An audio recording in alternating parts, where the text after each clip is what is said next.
السلام علیکم ورحمۃ اللہ وبرکاتہ۔ محترم ناظرین، آج کا مسئلہ بھی قربانی سے متعلق ہے کہ قربانی کا گوشت کیسے تقسیم کریں، قربانی کے گوشت کے کتنے حصے ہونے چاہیے، اور کیا ہم قربانی کا گوشت سارے کا سارا خود رکھ سکتے ہیں۔ تو آئیے قرآن و سنت کی روشنی میں دیکھتے ہیں کہ اللہ تبارک و تعالیٰ کا کیا فرمان ہے اور نبی پاک صلی اللہ علیہ وسلم کا کیا حکم ہے۔ قرآن مجید میں اللہ تبارک و تعالیٰ نے فرمایا فَكُلُوا مِنْهَا وَأَطْعِمُوا الْقَانِعَ وَالْمُعْتَرَ کہ اس گوشت میں سے خود کھاؤ اور سوال کرنے والے محتاج اور نہ سوال کرنے والے محتاج کو بھی عطا کرو۔ ایسے ہی نبی پاک صلی اللہ علیہ وسلم نے ارشاد فرمایا فَكُلُوا کھاؤ جتنا کھانا چاہو، وَادَّخِرُوا اور ذخیرہ کرو، وَتَصَدَّقُوا اور اس میں سے صدقہ دو، غریبوں، محتاجوں، فقیروں اور رشتہ داروں کو بھی عطا کرو۔ قرآن و حدیث کی ان تمام باتوں سے یہ سبق ملتا ہے کہ کہاں پر خرچ کرنا ہے اور کن کن لوگوں کو قربانی کا گوشت عطا کرنا ہے، لیکن کتنا حصہ دینا ہے اور کتنی مقدار میں دینا ہے یہ قرآن و سنت میں متعین نہیں کیا گیا، بلکہ ہمیں اختیار ہے، ہم جتنا چاہے کسی غریب کو دے، سوال کرنے والے کو دے، سوال نہ کرنے والے کو دے، رشتہ داروں کو دے، اور جتنا چاہے اپنے گھر کے لیے خود ذخیرہ کر لے۔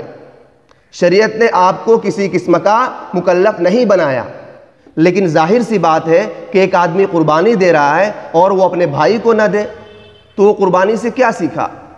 فطری چیزیں دینا چاہیے۔ لیکن بعض لوگ تو کیا کہتے ہیں کہ 3 حصے کرنا فرض ہے، ایک حصہ خود کھانا فرض ہے، ایک حصہ رشتہ داروں کو دینا فرض ہے، ایک حصہ غریبوں میں محتاجوں میں بانٹنا فرض ہے۔ ایسا نہیں کیا تو آپ کی قربانی مکروہ ہوگی۔ میرے بھائیوں، ایسا کوئی شریعت نے نہیں کہا۔ ہاں، افضل ہے، اچھی بات ہے کہ آپ 3 حصے کریں، ایک حصہ خود کے لیے رکھے اور ایک حصہ غریبوں اور محتاجوں کے لیے رکھے اور ایک حصہ رشتہ داروں کے لیے نکال دے۔ ناظرین، اگلا مسئلہ بہت اہم ہے۔ جس جانور میں 7 آدمی یا 6 یا 4 آدمی شریک ہو، اس کے گوشت کو تول کر تقسیم کرنا ضروری ہے، لازم ہے، اندازے سے تقسیم کرنا جائز نہیں ہے۔ بعض لوگ کہتے ہیں کہ سب راضی ہے تو کیا ضرورت ہے تول کر تقسیم کرنے کی؟ میرے بھائیوں، یاد رکھو، گوشت کی ایک بوٹی بھی کہیں زیادہ چلی گئی تو یہ جائز نہیں ہوگا، اس لیے اس کو تول کر برابر 7 حصوں میں تقسیم کریں۔ اگر آپ تول کر تقسیم کرنا نہیں چاہتے تو 7 حصوں میں کلیجی یا پائے ملا دیں، پھر تول کر تقسیم کرنا ضروری نہیں ہے، کیونکہ اب اگر اس میں کلیجی ملا دیں گے تو کلیجی گوشت کے جنس سے ایک الگ چیز ہے، تو اگر ادھر گوشت زیادہ آئے گا تو وہ کلیجی کے مقابلے میں ہوگا، ادھر کلیجی زیادہ آئے گی تو وہ گوشت کے مقابلے میں ہوگی، پھر تول کر تقسیم کرنا ضروری نہیں ہوگا۔ اسی طرح ایک سوال لوگ بار بار کرتے ہیں کہ کیا غیر مسلم کو قربانی کا گوشت دے سکتے ہیں؟ ہاں، بالکل دے سکتے ہیں، کوئی ممانعت نہیں ہے۔ میں تو یہ کہوں گا کہ اگر ایسے کوئی غیر مسلم جو آپ کے پڑوس میں ہے جو کھاتے ہیں، یہ شرط ضروری ہے، اور آپ کو لگتا ہے کہ دینے سے محبتیں بڑھے گی، انکار نہیں کرے گا، تو ضرور دیجیے، اس سے بہت سارے تعلقات بڑھ سکتے ہیں۔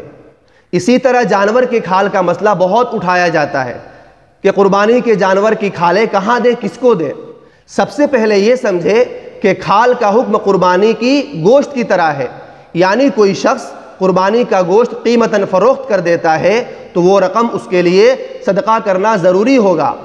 اسی طرح قربانی کرنے والا یا اس کا وکیل نقد رقم یا کسی چیز کے بدلے قربانی کی کھال کو فروخت کر دے تو اس کی قیمت اس کو صدقہ کرنا واجب ہے۔ ایسے ہی قربانی کرنے والا جب اپنے جانور کی کھال کسی مدرسے یا کسی ادارے کو دیتا ہے تو اس ادارے کے نمائندے قربانی کرنے والے کی طرف سے وکیل بن جاتے ہیں، تو اس ادارے پر لازم ہو جاتا ہے کہ وہ قربانی کی کھال کو فروخت کر کے قربانی کرنے والے کی طرف سے اس کھال کی قیمت کو مستحق زکوٰۃ لوگوں کو دے دے یا اس پر خرچ کرے۔ اسی طرح یہ مسئلہ بھی بار بار پوچھا جاتا ہے کہ قربانی کے بڑے جانور میں عقیقے کا حصہ ڈالا جا سکتا ہے؟ تو جی ہاں، قربانی کے بڑے جانور میں عقیقے کا حصہ ڈال سکتے ہیں، اس سے جانور میں جتنے حصے قربانی کے ہیں وہ قربانی کے، اور جتنے عقیقے کے حصے ہیں اتنے عقیقے کے حصے ادا ہو جائیں گے۔